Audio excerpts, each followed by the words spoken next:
right? That's the greatest thing about this industry is that it never stops. You're always learning. It's changing. It's changing a lot.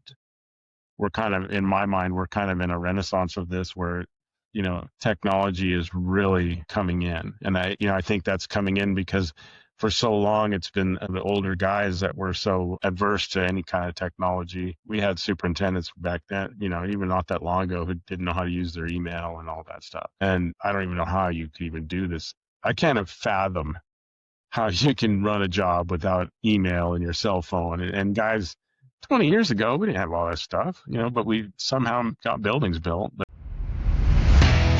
Have you ever wondered how successful architecture, engineering, and construction companies scale their business? Or have you ever wanted guidance on how to get more growth, wealth, and freedom from your AEC company? Well, then you're in luck. Hi, I'm Will Forat. And I'm Justin Nagel, and we're your podcast hosts. We interview successful AEC business leaders to learn how they use people, process, and technology to scale their businesses. So sit back and get ready to learn from the industry's best. This is Building Scale. Hey listeners, it's Will here. Our mission is to help the AEC industry protect itself by making technology easy. If you've ever listened to our show, then you know that the three pillars of scaling a business are people, process, and technology. So if you suspect technology is your weak link, then book a call with us to see where we can help maximize your company's IT and cybersecurity strategy. Just go to buildingscale.net/help.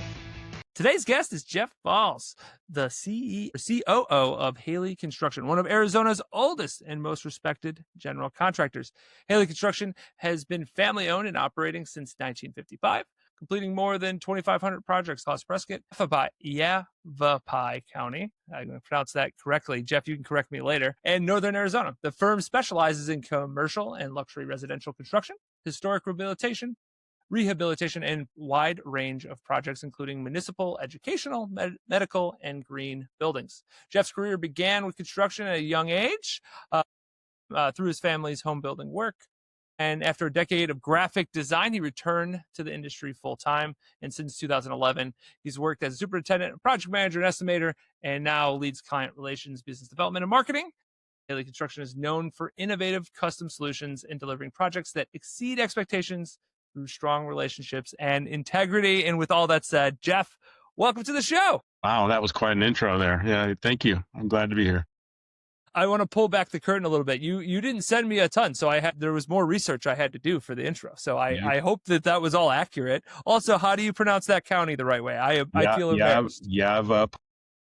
Yavapai County. Yeah, I thought I was there. I was generally there. So I said all these nice things, but you tell us the real story. What's your background? What does that look like? How did you get into construction? And then tell us about Haley.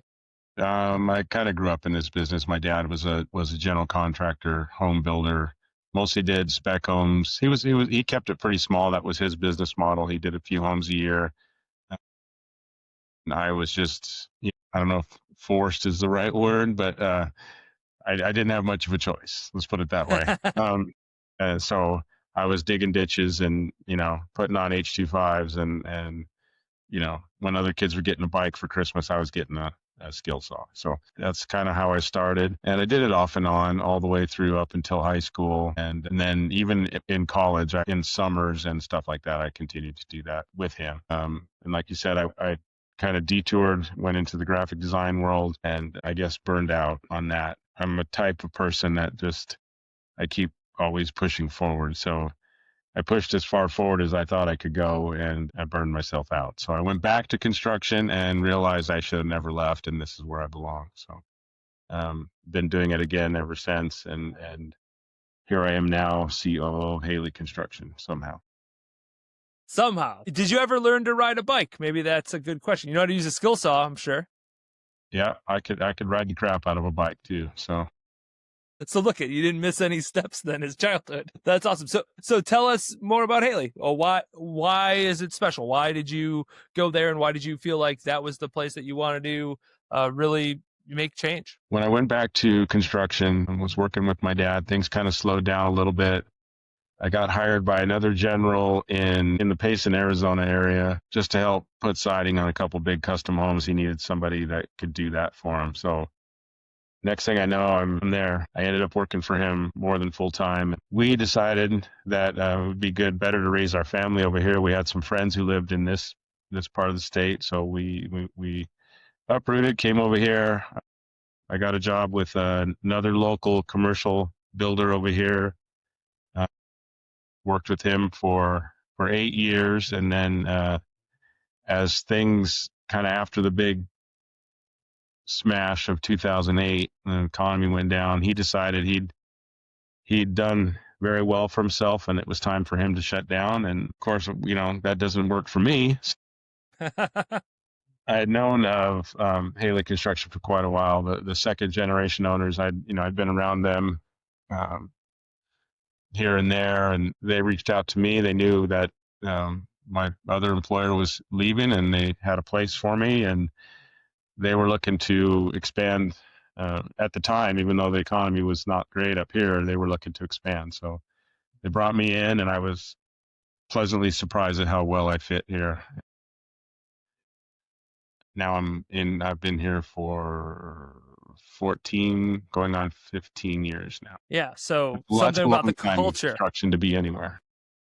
Something about the culture got you stuck though. What was that? When you got there, you said, "Oh, the fit was, almost like a glove," right? So like, Yeah. what was? Gosh, I don't know if I could put my finger on it. It's just a family kind of thing. I think I just fit. They were what I needed, and I was what they needed. As things have progressed, I've moved up.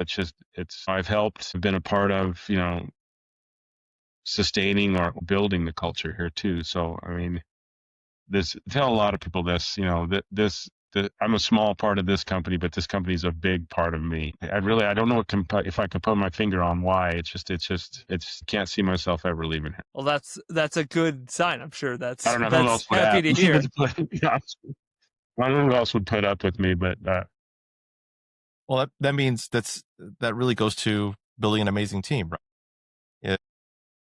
Building an amazing team is a piece of that. Yeah, and why don't you talk about that? We have a great team right now, and we're at a point right now. I mean, we're small by most standards. By any matrix, we're pretty small. 17 employees, but by our measure, we're as big as we've ever been. We now have 2 project managers. We have an estimator. We have, I guess 6 or 7 superintendents. I think we have 7 superintendents. We're at 7 now. And that's a lot for us. When they hired me, we had 2 superintendents, and I was the second one. So, and the project manager was also the owner. And even as we moved into the 3rd generation of the company, when Alan Prairie and Jillian Haley took over, they were the driving force, and I was still a superintendent and kind of working my way into it.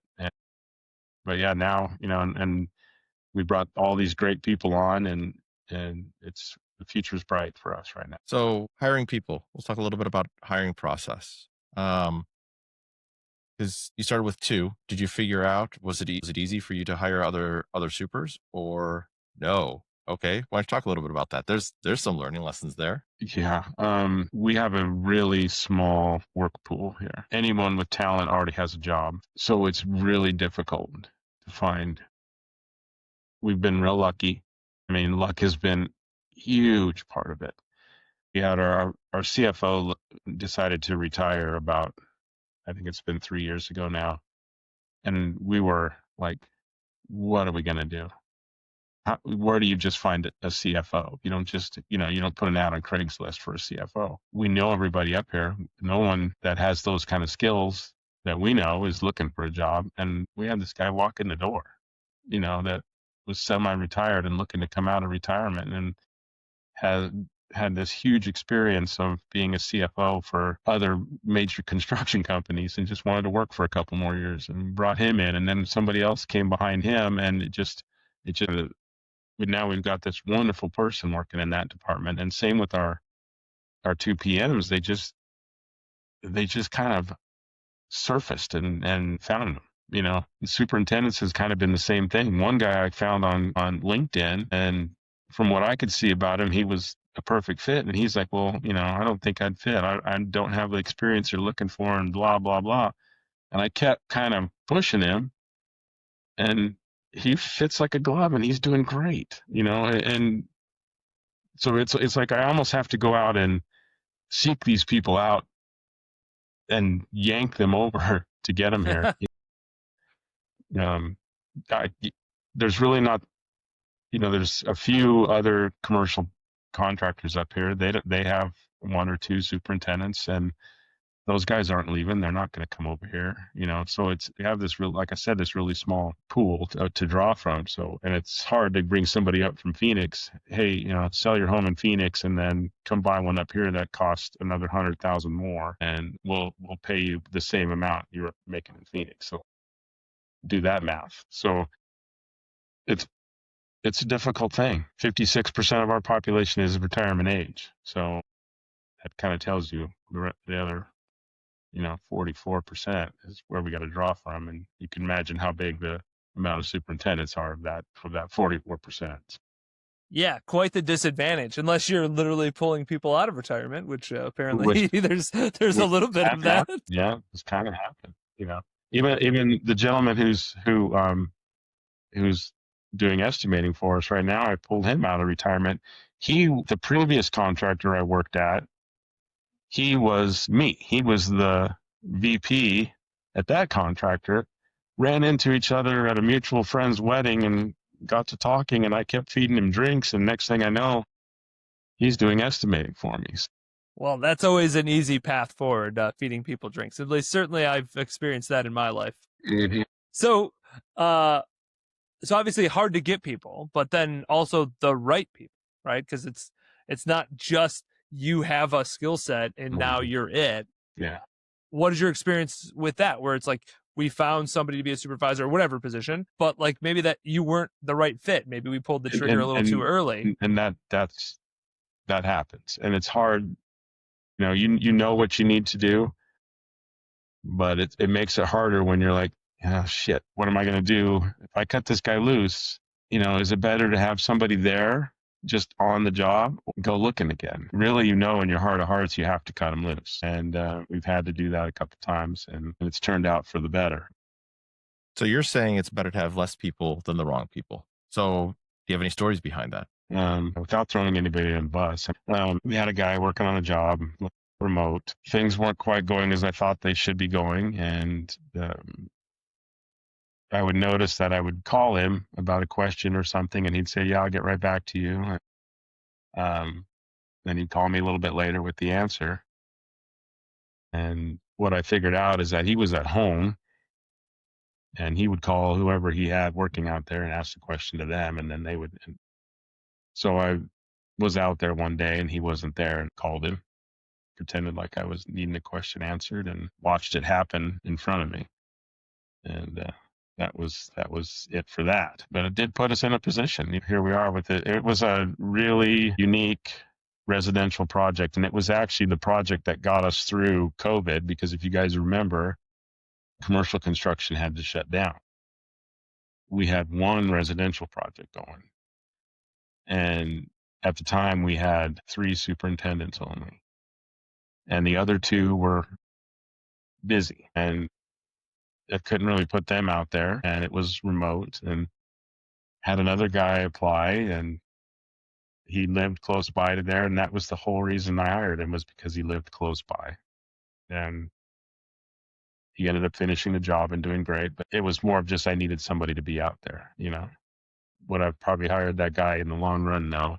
I put myself in that position because I couldn't have nobody there. So greater risk than not having anybody there. Yeah. I couldn't do it. There's no way I could be, 30 miles out of town, I can't be in 10 places at once, and can't even be in 2 apparently. But somebody, we had to put somebody who knew something, and then could at least open the gate on time. And I always think those scenarios fall into an ego problem. Like you think like, oh, I'm just going to not be the place I need to be, right? And I'm just going to work my magic in the way, whatever I need to do. Yeah, I get caught in that. I get caught in that a lot. Yeah. I've got a job right now that's just a small little job, and I was like, well, I'll just do this, this, and this, and then I get sick.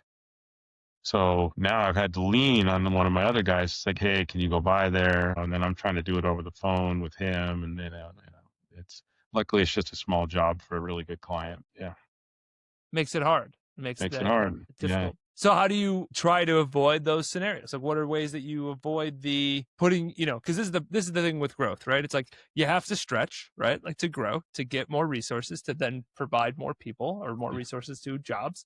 Yeah. But you can only do that if you stretch, and stretching requires risk, because it's like, well, I can't, if I do get sick, or if, God forbid something happens to one of my team or somebody on my team, like that becomes a problem. So how do you handle, or how do you navigate, maybe is a better word, through that process as y'all continue to grow?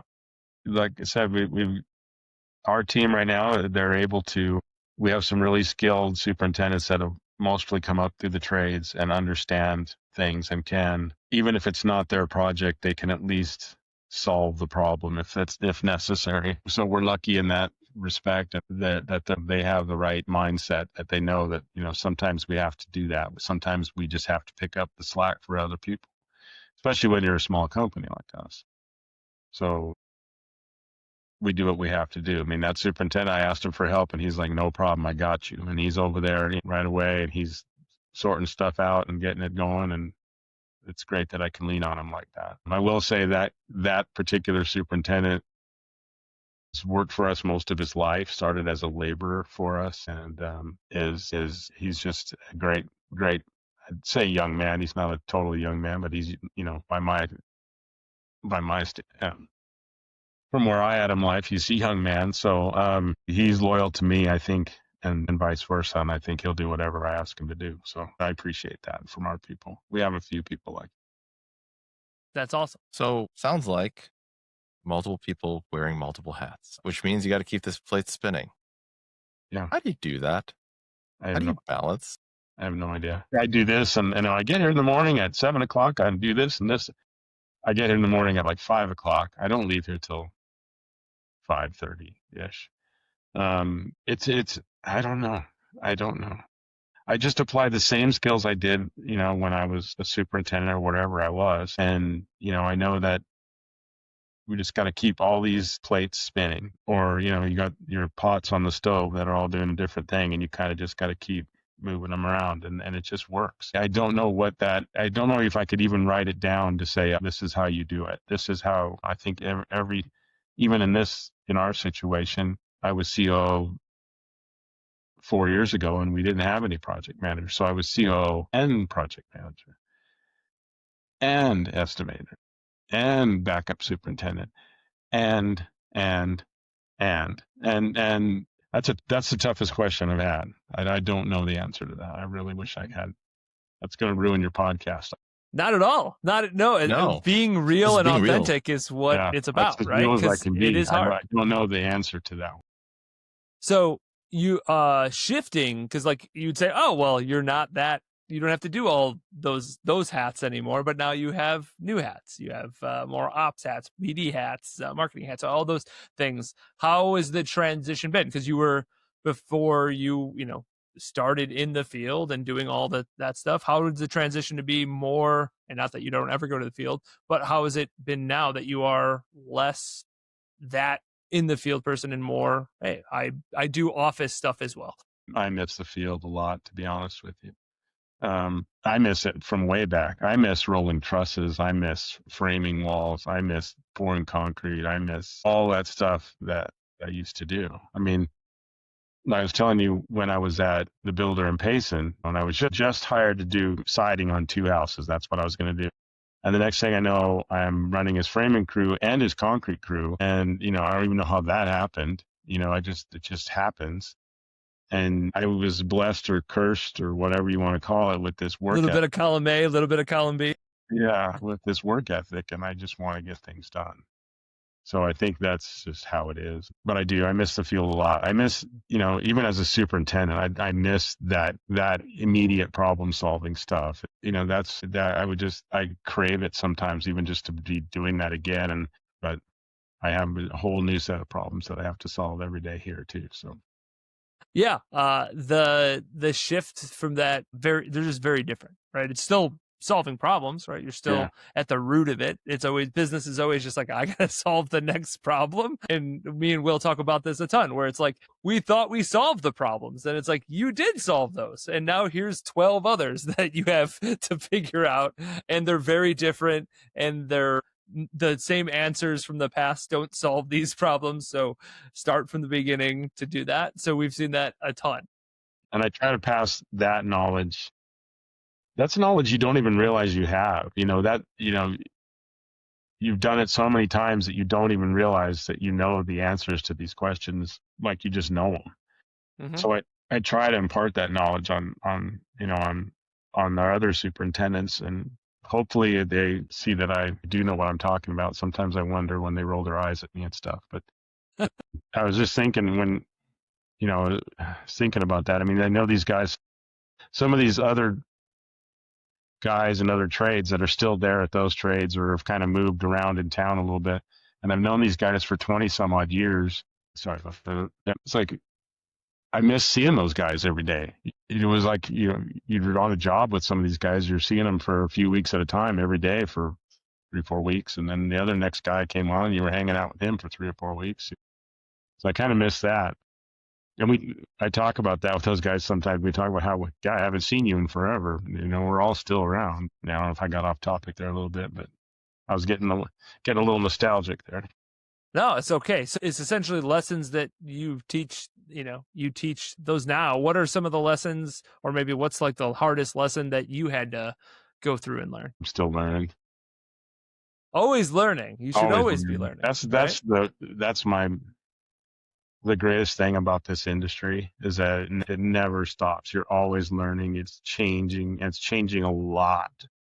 We're kind of, in my mind, we're kind of in a renaissance of this where, technology is really coming in. And I think that's coming in because for so long, it's been the older guys that were so adverse to any kind of technology. We had superintendents back then, even not that long ago, who didn't know how to use their email and all that stuff. And I don't even know how you could even do this. I can't fathom how you can run a job without email and your cell phone. And guys, 20 years ago, we didn't have all that stuff, but we somehow got buildings built. But today, we've got this newer, the AI stuff and all these other things that are coming in. I think it's really exciting to see what's happening with this industry. Technology, yeah. I mean, obviously, it's me and Will at Spot. We love technology. That's literally what we do, right? How can we help with technology when it comes to construction?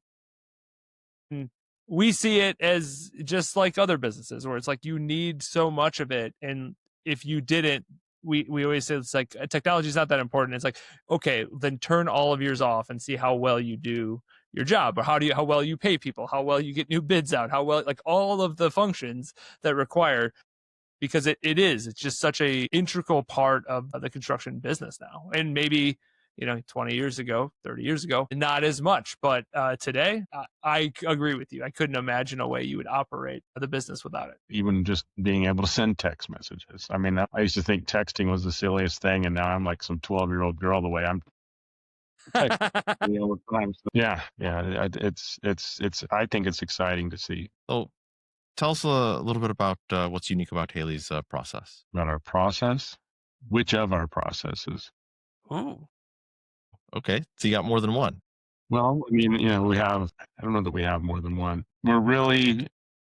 This is something we're kind of working on, because we really have never had the need for processes. Like I've mentioned before, when I came into this company, the owner of the company was also the PM and the owner, and made all the decisions. So there was an easy transition of power. You knew who to answer to.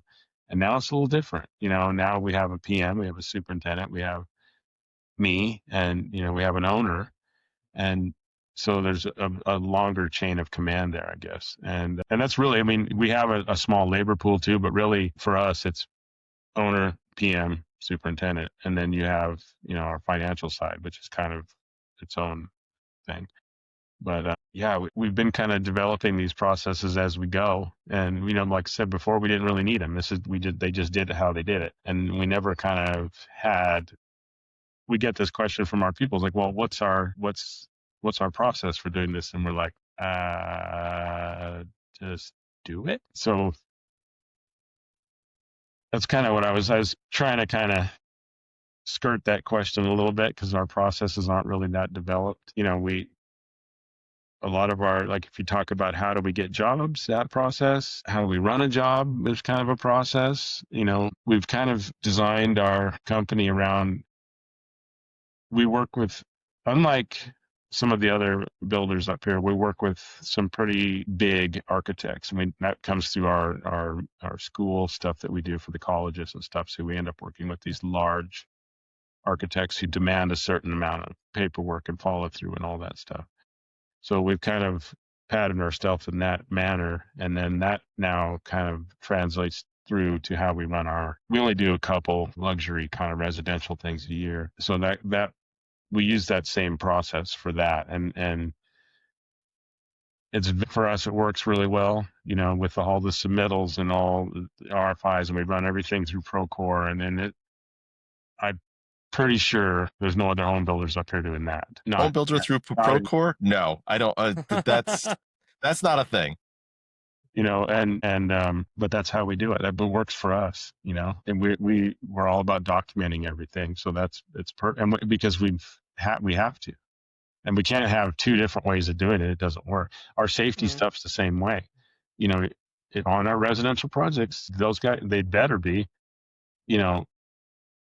dressed with the same PPE as they would be on our commercial projects. I promise you, not many home builders up here are doing that either. And that's what kind of prices us out too of a lot of the residential stuff. And we really don't pursue that stuff very much. And we're upfront about that too. When somebody calls in wanting a house, we kind of let them know that, okay, look, this is the normal stuff we do, and this is the stuff that's involved in our process. And it's things will make your experience better, but it's also going to add to the cost. And so they have to weigh those two things as far as, because a lot of these times these people have built a house before, and halfway through the general contractor disappears and ghosts them and won't answer questions, and they never see them, and then all of a sudden the house is sitting. And that's a common thing, and doesn't happen with us. But people have to understand that those two things, they come with a price too.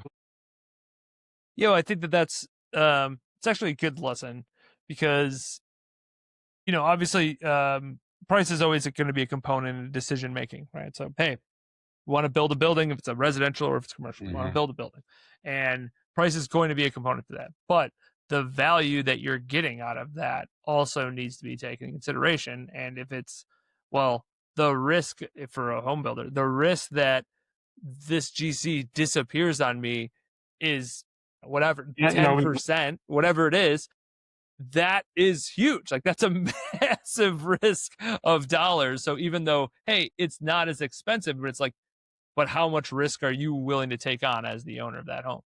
And the fact that we've been around for 70 years, there's a reason for that. Yeah. Things like what we're doing now is why we'll still be here. I doubt I'll be here still, but 70 years from now, we'll still be here. We'll be on. Well, with that work ethic, I assume you'll still be there 70 years from now. That's just your mission in life almost. Yeah, pretty much for me, I might be. I'll be propped up in the corner with a broom. We joke about this a lot. So I used to say, or my family used to say that about my grandmother, because she's going to live forever. That's our belief, certainly. And we said, oh yeah, we're just going to make you an animatronic. So at Christmas time, you can, yell at us still. I can do the whole thing. Yeah, exactly. Sorry for the coughing, but I start to laugh. The cold is still lingering a little bit. So. Yeah, no worries. I completely understand. It's that time of the year. So, one component is obviously you're up north in northern Arizona. You have some builders, more local builders that are also around you, but then also you compete with the big dogs, the big national construction companies. What's the advantage with Haley? Like, why choose y'all instead of one of the big names, essentially? I think with us, man, probably going to ruffle some feathers with this, but ruffle away. Yeah. you know what you're getting. You're going to get an owner who's involved. You have full access to her. If you have a problem, you can call Jillian. Jillian Haley's the owner of the company. You can call her and she'll call you back. And I don't think you can do that with some of the larger ones. Maybe they're hard to. I just haven't never figured out this, but those big guys are hard to compete with on price sometimes, and I can't figure that part out because they have way more overhead than I do. Yet somehow they manage to be pretty competitive on price. I don't know if it's just on volume or they really want something, they'll push you out of it, or I don't know. It's just it's a burr in my side up here because there's some really quality commercial guys up here that can build anything that these guys are coming up here to build. A lot of it we don't ever get the shot at because no one knows we exist. It's tough making that getting known. Even though we've been around 70 years, if you Google who's the best contractor in Arizona, you're going to get somebody like McCarthy's going to pop up because they're in Arizona, but even though they're not an Arizona company, and didn't mean to throw them out there under the bus, but they're the big dogs. Everyone knows them, they're right? Huge. They're huge, and they do great stuff. I can't compete with the stuff they do. As far as they can do jobs that I can't even go after. But I wish they didn't go after the ones that I can go after too. Also, I've beat them a few times, and I'm pretty proud of that kind of stuff. And they it doesn't matter to them. It's just I hold on to it as like a little but to them it's just bump in the road, and they keep going. One other component that y'all are more construction management, right, in comparison to traditional GC. We don't self-perform very much. Why is that the decision? Like, why run the business that way in comparison to more of a traditional It GC goes back approach? to that work pool kind of thing. Just finding enough guys that can, if I had to, do my own concrete or something like that, I mean, I don't know where I would find those guys. The good ones already have jobs, and I'm not going to be able to lure them away unless I pay them a big check, and then I got to keep feeding that machine of finding more work for them constantly, because that's all they're going to want to do is do concrete. They're not going to want to frame walls or hang doors or any of that stuff. A lot of our superintendents can multitask some of that stuff that gets missed. If I need to do a little bit of concrete, or if I need to put a window in or hang doors, door hardware, that kind of stuff. For the most part, we sub everything out, even though we have a labor crew of about 4 guys. They're pretty much just doing the things that get missed. They're real helpful when we get to the punch end of the thing, and we can just, all hands on deck, and they're very skilled and they can do pretty much anything. But we've got them doing pretty much everything. You never know what they're going to be doing from day to day. They never know usually until the day before. So let's talk about delivery methods a little bit more. So CMAR, design build, design bid build, JOC. What's your preference? What's your general preference? We're really good at the CMAR stuff. We've been doing it for a long time. The design bid build stuff's fine. I hate the whole racing to the bottom just to get a job. It's part of it. We're starting to do a little more design build. I wish we could develop that a little bit more. I have a meeting tomorrow for a possible design build project, so I'm hoping that we've done a couple. They've been okay. It's been a learning process, and until we kind of get it all figured out, again, going back to the processes, we don't really have a really good process for that yet. And then the JOC stuff I really like, as long as they're not too big. We got into that through Yavapai College, and really, really like those. And they're kind of a win and lose. You'll make money on some and you'll kind of break even on some others, but in the end, it turns out pretty good, and it keeps us busy. So where does Haley want to be in the next 5 years? Let's see, we're running about, well, if we're talking revenue, I'd like it by the end of the 5 years, we'd be doing about 20+ million. My goal, when I kind of moved into the PM side of this, I told them that my goal would be to get us into the 10. We were running about 8 million a year back then. And my goal was to get us into about the 10, 12-ish range. We're running about 14 now. So we're kind of ready to make that next move up. We have to all that helps with, increasing our bonding.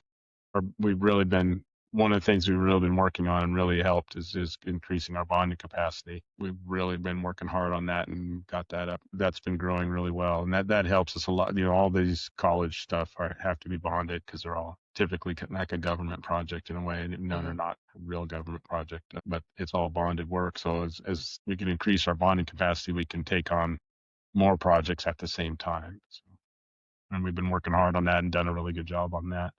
But that's where I'd like to see us as far as revenue goes. Size wise, we're in our original office here, which the company started in, 65 years ago. They came to Prescott in 1960. So it's kind of tight.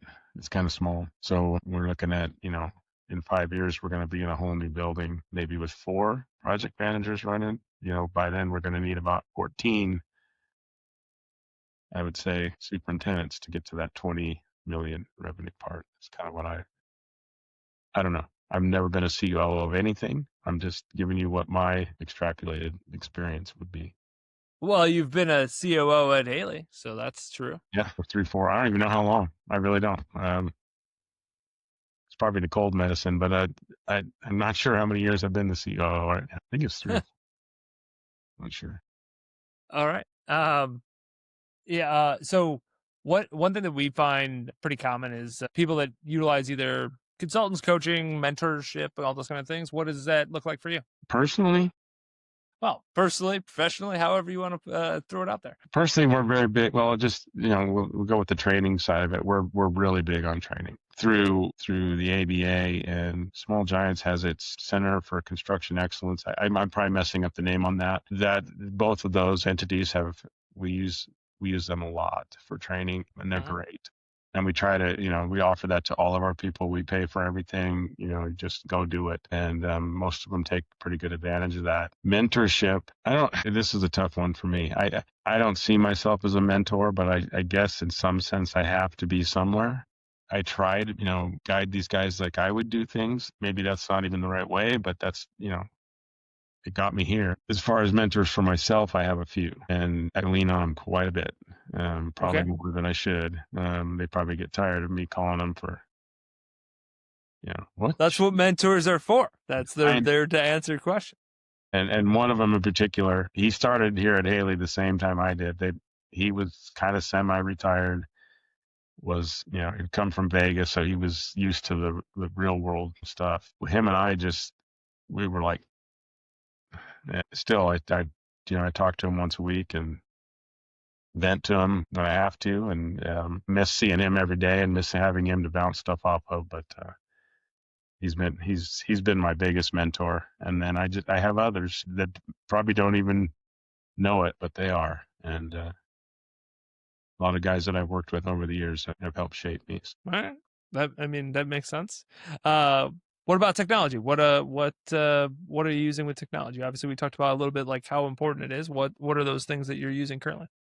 Well, for our project management, we're using Procore. We've found nothing. It's not the greatest, but it's, in my opinion, the best available. It works really well for us. We have a couple people in the office that are pretty handy with it. All of our superintendents are, they all have a tablet and a laptop and all that stuff. And we're starting to dip into the AI stuff and working with it through Bluebeam, and it kind of is helpful for takeoffs and stuff like that, even though it's more helpful. Most of our takeoffs are just kind of to double check when we get an estimate in from a trade partner. We kind of want to double check that, they have everything covered. And that's, there's 35 doors and that kind of stuff. It's easier just to have AI count all those doors and all that stuff.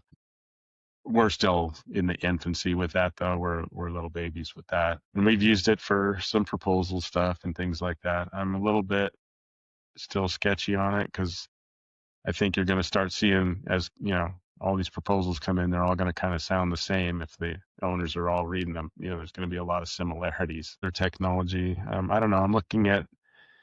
Right now I'm looking into some new scheduling software.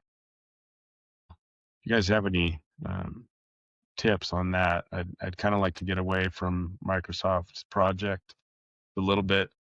It's great, but it's almost too much. I would like to have something that was more simple and everybody could kind of be more interactive with in real time. That'd be cool, especially if the PM and the super can kind of both be working on it, and that would also be compatible with Procore, because Procore doesn't, you have to download something into Procore. It doesn't have its own, they keep saying they're going to do one, but they never do.